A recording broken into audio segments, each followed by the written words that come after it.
Vamos a realizar en esta práctica la caracterización de distintas señales en términos de su espectro, y para ello pues es necesario comenzar primeramente con una breve introducción teórica. Vamos a comenzar recordando brevemente cómo se define la transformada de Fourier. La transformada directa la definiremos como la integral entre menos infinito a infinito de la señal que queremos caracterizar por e elevado a menos j omega t diferencial de t. Aquí es interesante destacar que nosotros tenemos como origen una señal en el dominio del tiempo y lo que obtenemos es una función que depende de la frecuencia. Es una función que nos va a dar información sobre las frecuencias características de la señal cuya transformada hemos calculado. También podemos definir una transformada inversa. En este caso pues estamos utilizando como variable la frecuencia. Hay veces en las que uno se puede encontrar la definición en términos de la variable frecuencia angular, en cuyo caso pues aparece un factor 2pi a la entrada de la integral, pero bueno, en cualquier caso se podemos decir que las definiciones son totalmente universales. Es interesante también recordar las 4 propiedades que están aquí indicadas. Nosotros siempre vamos a trabajar con señales reales. En este caso, si nuestra señal es real, pues ya tenemos la seguridad de que el espectro es simétrico. También es interesante recordar que si la señal, además de ser real, es par, entonces la transformada es real pura, y si es real o impar, pues entonces la transformada es imaginaria pura.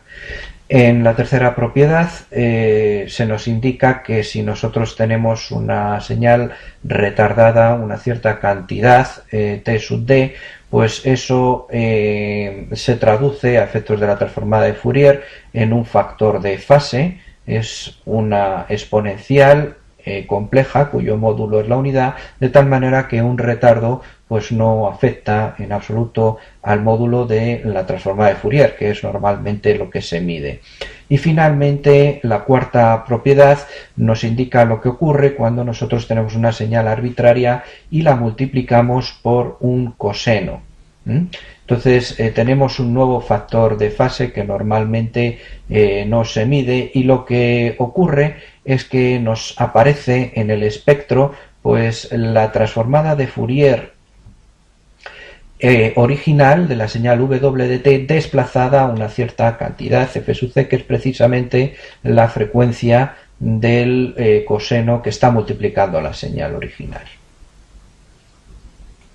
Se podrían decir muchas cosas sobre el interés que tiene conocer esta función y sus propiedades. Nosotros, a efectos de esta práctica, lo que vamos a hacer es destacar el potencial que tiene la transformada de Fourier para poder detectar en la práctica, para poder medir señales extremadamente débiles. Ahí se puede ver un ejemplo de una señal contaminada por ruido. En este caso concreto pues se ha extraído de un radar de efecto Doppler, que obviamente pues en el dominio del tiempo parece que no tiene ningún tipo de información, pero en el momento en que nosotros le aplicamos la transformada de Fourier, sin necesidad de sofisticar las técnicas experimentales ni comprar instrumentación más costosa, con mayor sensibilidad, solamente con esa operación matemática podemos detectar con una gran sensibilidad las frecuencias características de la señal y por tanto sacar mucha más información. Veamos algunos ejemplos de transformadas interesantes.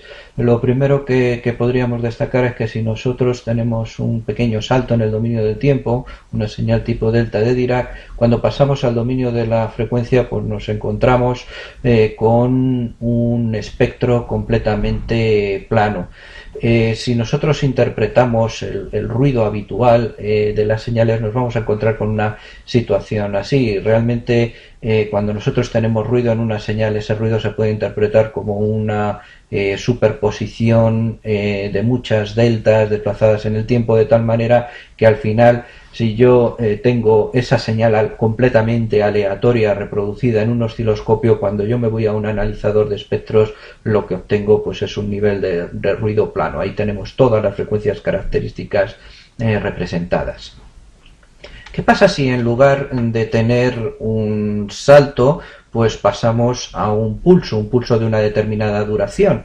Bueno, pues en este caso el espectro nos indica que tenemos una función tipo sinc en la transformada, que bueno, pues tiene un lóbulo principal que es habitualmente que se emplea para caracterizar ese pulso en el dominio de la frecuencia, cuya anchura es precisamente el inverso de la duración del pulso. Normalmente los analizadores de espectros nos van a dar información solamente de la magnitud de la transformada de Fourier, con lo cual bueno, pues lo que obtendremos en nuestra pantalla pues será el módulo de esa función sinc, es decir, no habrá valores negativos que se midan, sino que tendremos el valor absoluto, el módulo.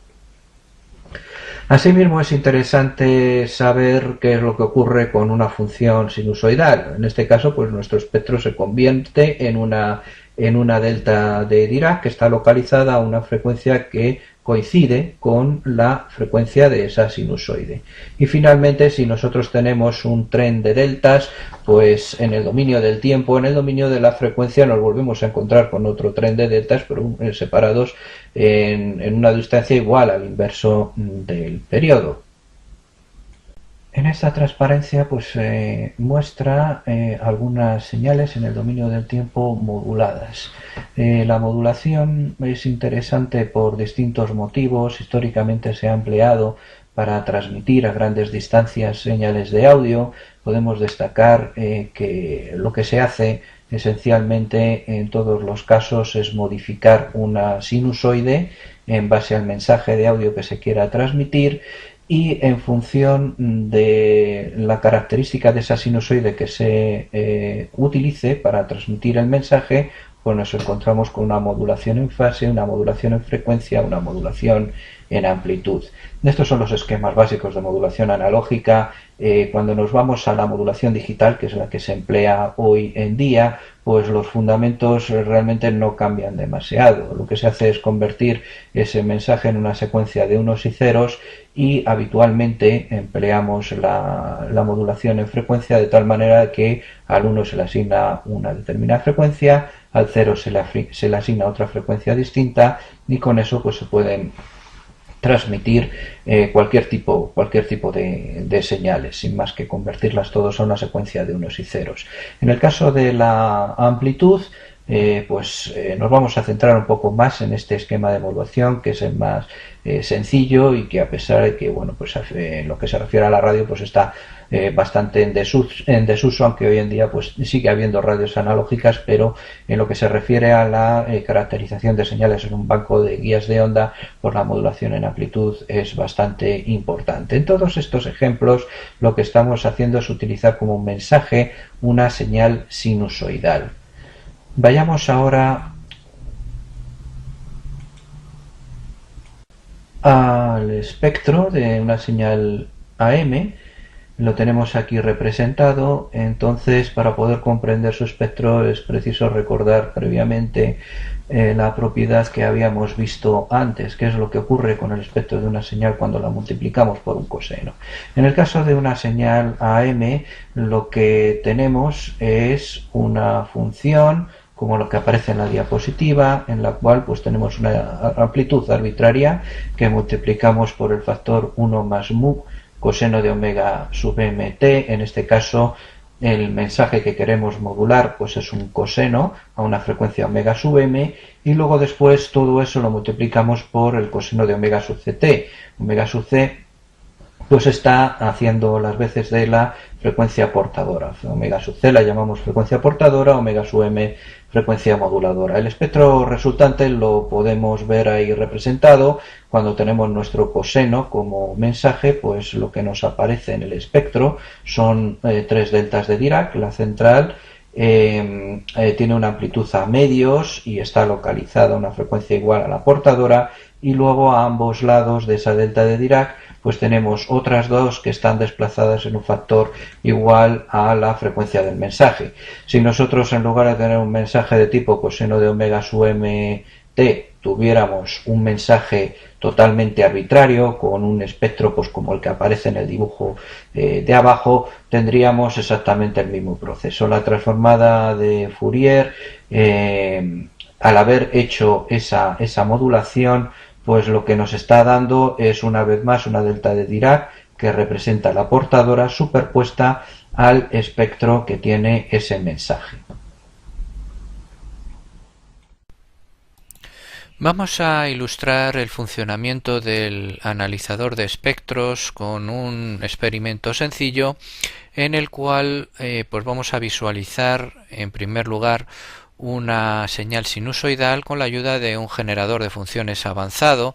Este instrumento dispone de dos canales de tal manera que podemos ver simultáneamente la señal en el dominio del tiempo con un osciloscopio y en el dominio de la frecuencia con el propio analizador de espectros. Nuestro generador suministra las dos señales perfectamente idénticas, ¿no? Con objeto de poder visualizar un poco mejor la pantalla del analizador de espectros, pues lo que hemos hecho ha sido conectar la salida de vídeo del instrumento a un monitor de 24 pulgadas, de tal manera que aquí lo que se está visualizando pues es el espectro de una señal sinusoidal, que tal y como indica la teoría pues es una delta de Dirac localizada en la frecuencia de la sinusoide. En este caso nuestra señal es de 200 MHz y lo que vamos a hacer ahora con nuestro instrumento es medir cuál es la potencia correspondiente a esa sinusoide. Para ello lo que hacemos es utilizar el marcador del instrumento y en concreto la función Peak Search. La función Peak Search lo que nos permite es localizar un cursor justo en el pico más alto de la medida, el pico más importante, que es el que corresponde, como es lógico, a nuestra señal. El resto pues sería ruido. Entonces lo que obtenemos con el marcador pues es una lectura de menos 1,9 dBm aproximadamente. El dBm es una unidad logarítmica que nos indica la cantidad de decibelios que tenemos por encima de un milivatio, de tal manera que 0 dBm pues correspondería a un milivatio y un valor negativo como es este que estamos observando nos indica que la potencia es inferior a un milivatio. Normalmente se emplean potencias para caracterizar señales a alta frecuencia, pero hay veces en que nos puede interesar visualizar la amplitud en términos de voltaje. En este caso trabajamos con medidas eficaces, como es habitual en la instrumentación, y podemos utilizar el menú del propio instrumento para visualizar la amplitud de la sinusoide en términos de voltajes eficaces. Para ello lo que tenemos que hacer pues es utilizar los menús del analizador de espectros. En concreto tenemos que irnos a el menú que nos indica cuál es la escala que queremos en el eje Y y de ahí especificar las unidades que por defecto, como hemos dicho antes, pues será potencia expresada en dBm. Ahora lo que vamos a hacer es seleccionar la unidad correspondiente a los voltios, de tal manera que lo que obtendremos en la lectura del marcador pues será el valor en voltios eficaces de esa sinusoide, que se corresponde, en este caso vamos a verlo ahora, nos vamos al menú en el eje Y, seleccionamos las unidades y finalmente especificamos voltios. Entonces lo que obtenemos es 178 milivoltios eficaces para esa sinusoide. Bien, vamos a realizar ahora la caracterización de una señal modulada en amplitud. La modulación en amplitud, como es bien sabido, se ha utilizado tradicionalmente para las emisoras de radio analógicas. Ahora es una modulación que está en desuso, pero no obstante, en lo que se refiere a un laboratorio de microondas, es interesante conocerla porque los sistemas de generación y detección que se emplean habitualmente en los bancos de guías de onda, pues están basados en este tipo de modulación. Es una modulación que permite detectar señales con bastante más sensibilidad. Entonces, lo que hemos aplicado aquí es un mensaje consistente en una sinusoide, de tal manera que la señal en el dominio del tiempo pues es una sinusoide multiplicada por 1 más un factor comprendido entre 0 y 1, que es el índice de modulación, multiplicando a otra sinusoide. De tal manera que, tal y como se puede observar en el analizador de espectros, lo que obtenemos es tres picos: un pico central que está representando la portadora y luego a ambos lados pues dos picos que indican la modulación de la sinusoide. Entonces, lo que vamos a hacer ahora es reducir el índice de modulación actuando sobre el generador de pulsos, con lo cual podemos apreciar que efectivamente los picos que están representando al mensaje pues nos caen, mientras que la portadora se mantiene constante. Entonces, tal y como se puede ver en el osciloscopio, ahí podemos ajustar un poquito más para que se vea con más claridad.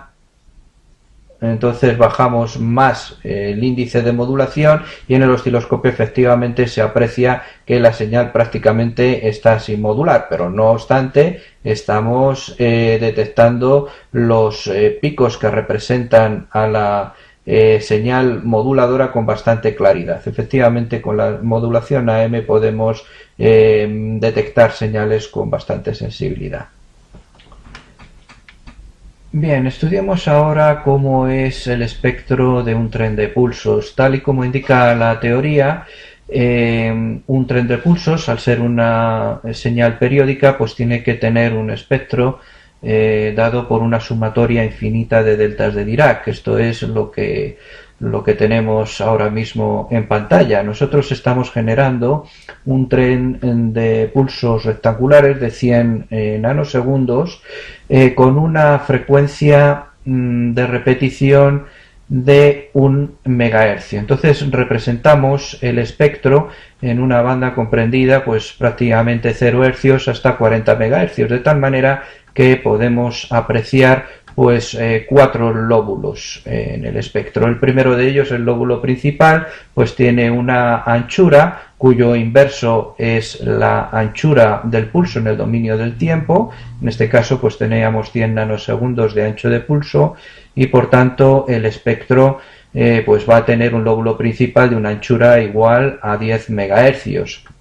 Y luego, por otra parte, pues las deltas de Dirac van a estar separadas en una frecuencia igual a la frecuencia de repetición. Actuemos un poco sobre el espectro para ver qué es lo que ocurre. En concreto, lo que voy a hacer ahora es aumentar la frecuencia de repetición de los pulsos. Tenemos una frecuencia de repetición de 1 megahercio en estos momentos y ahora lo que hacemos es subirla a 2 megahercios. Entonces lo que nos indica la teoría es que se tienen que separar las deltas. Esto efectivamente es lo que ocurre. He subido a 2 MHz la frecuencia de repetición y claramente ha habido una separación de las deltas, pero también podemos observar un efecto interesante, y es que ha aumentado la amplitud de los picos. Efectivamente, eso se tiene que reflejar con bastante claridad, dado que al aumentar la frecuencia de repetición, pues lo que hacemos es aumentar la potencia de la señal, de la misma manera que si ahora bajo esa frecuencia de repetición, pues nos cae la amplitud de los picos.